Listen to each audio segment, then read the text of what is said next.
విశ్రాంత ఐపీఎస్ అధికారి ఏబీ వెంకటేశ్వరరావుకు ఆంధ్రప్రదేశ్ కూటమి ప్రభుత్వం భారీ ఊరటనిచ్చింది. ఐపీఎస్ ఏబీ వెంకటేశ్వరరావుపై వైసీపీ సర్కార్ హయాంలో మోపిన అభియోగాలకు ఆధారాలు లేవని తేల్చిన కూటమి సర్కార్ వెంకటేశ్వరరావుపై తదుపరి చర్యలను నిలుపుదల చేసింది. వైసీపీ ప్రభుత్వ హయాంలో అనేక అభియోగాలతో వెంకటేశ్వరరావు సస్పెన్షన్లు ఎదుర్కొన్న విషయం తెలిసిందే. నిఘా విభాగ అధిపతిగా పనిచేసిన సమయంలో ఏరోస్టాట్ యూఏవీ భద్రతా పరికరాల కొనుగోలు ప్రక్రియలో అక్రమాలకు పాల్పడ్డారంటూ వెంకటేశ్వరరావుపై వైసీపీ ప్రభుత్వం అప్పట్లో అభియోగాలను మోపింది. మరోవైపు వెంకటేశ్వరరావుకు కీలక పదవి దక్కనుందని తెలియవస్తోంది. ఈ క్రమంలో ప్రైమ్ 9 ప్రత్యేక కథనం.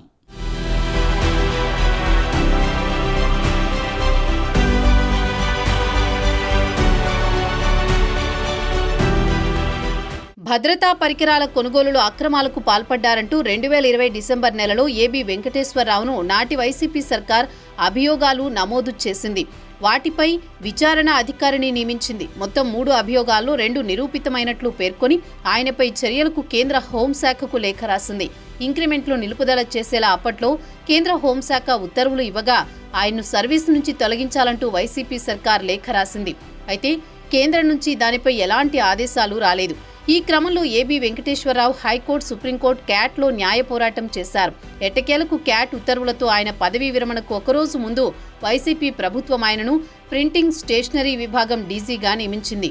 దీంతో ఈ ఏడాది మే నెలలో ఆ బాధ్యతలు చేపట్టిన రోజే పదవీ విరమణ చేశారు. అయితే కూటమి ప్రభుత్వం అధికారంలోకి వచ్చిన తర్వాత గతంలో ఏబీ వెంకటేశ్వరరావుపై మోపిన అభియోగాలపై విచారణ జరపగా అభియోగాలకు ఆధారాలు లేవని తేలడంతో న్యాయ సలహా, అడ్వకేట్ జనరల్ సలహా తీసుకుని ఈ అంశంలో ఆయనపై తదుపరి చర్యలన్నీ నిలిపివేస్తూ ఉత్తర్వులు జారీ చేసింది.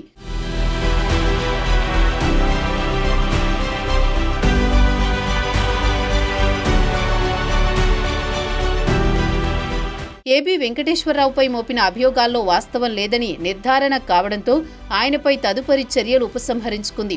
ఈ మేరకు ప్రభుత్వం తాజాగా ఉత్తర్వులు జారీ చేశారు. దీంతో ఆయన పదవీ విరమణ తర్వాత లభించే ప్రయోజనాలన్నీ యథాతథంగా పొందే అవకాశం ఏర్పడింది.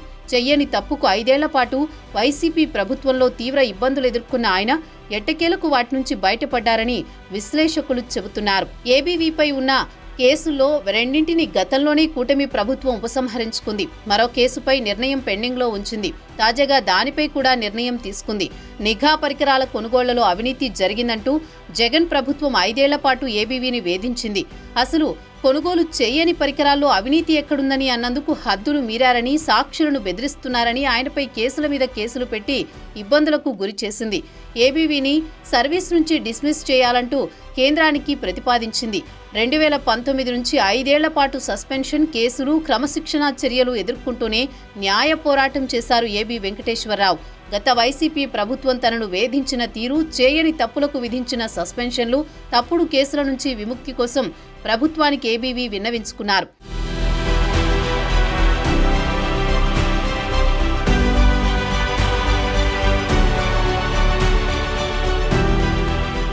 ఏబీ వెంకటేశ్వరరావు గత టీడీపీ ప్రభుత్వంలో నిఘా విభాగం అధిపతిగా పనిచేశారు. అప్పట్లో ఇజ్రాయెల్ నుంచి నిఘా పరికరాల కొనుగోళ్లకు ఆకాశ్ అడ్వాన్స్డ్ సిస్టమ్ అనే సంస్థకు 2018 అక్టోబర్ 31న 35 లక్షలు చెల్లించినట్లు వైసీపీ ప్రభుత్వం అభియోగాలు మోపింది. ఏసీబీ విచారణకు ఆదేశించింది. రూపాయి ఖర్చు చేయలేదని చెబుతున్నా అవినీతి జరిగిందంటూ 2020 మార్చి 7న ఏబీవీని సస్పెండ్ చేసింది. దీంతో న్యాయ పోరాటానికి దిగిన ఏబీవీ క్యాట్ ఆదేశాలతో 2 ఏళ్ల తర్వాత 2022లో పోస్టింగ్ దక్కించుకున్నారు. ఆ సమయంలో మీడియా సమావేశంలో మాట్లాడుతూ తనపై కుట్రపూరితంగా కొందరు వ్యక్తులు నకిలీ డాక్యుమెంట్లు సృష్టించారని ఆవేదన వ్యక్తం చేశారు.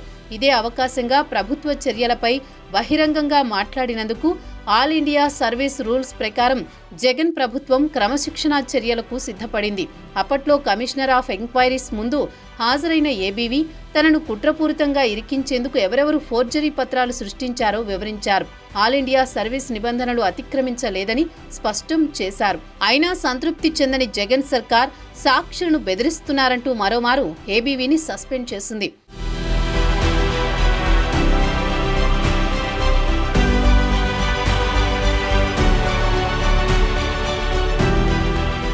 ఈ ఈ క్రమంలో మీడియాతో మాట్లాడారని, ఏబీవీకి గత వైసీపీ ప్రభుత్వం జారీ చేసిన 2 ఛార్జీ మెమోలను ప్రస్తుత కూటమి ప్రభుత్వం ఉపసంహరించుకుంది. సర్వీస్ నిబంధనల ప్రకారం గత ప్రభుత్వం విచారణ అధికారిని నియమించకుండా కాలయాపన చేసింది. వాటిని జారీ చేసి ఏడాది పూర్తి కావడంతో ఆ ఉత్తర్వులు నిరర్ధకంగా మారాయి. ఈ నేపథ్యంలో ఛార్జీ మెమోలను ఉపసంహరించుకుంటూ కూటమి ప్రభుత్వం అక్టోబర్లోనే ఉత్తర్వులు ఇచ్చింది. తాజాగా పెండింగ్లో ఉన్న కేసులో తదుపరి చర్యలను నిలిపివేసింది. దీంతో ఈ కేసు నుంచి బయటపడే అవకాశాలు ఎక్కువగా ఉన్నట్లు తెలుస్తోంది. చూడాలి మరి ఏం జరుగుతుందో.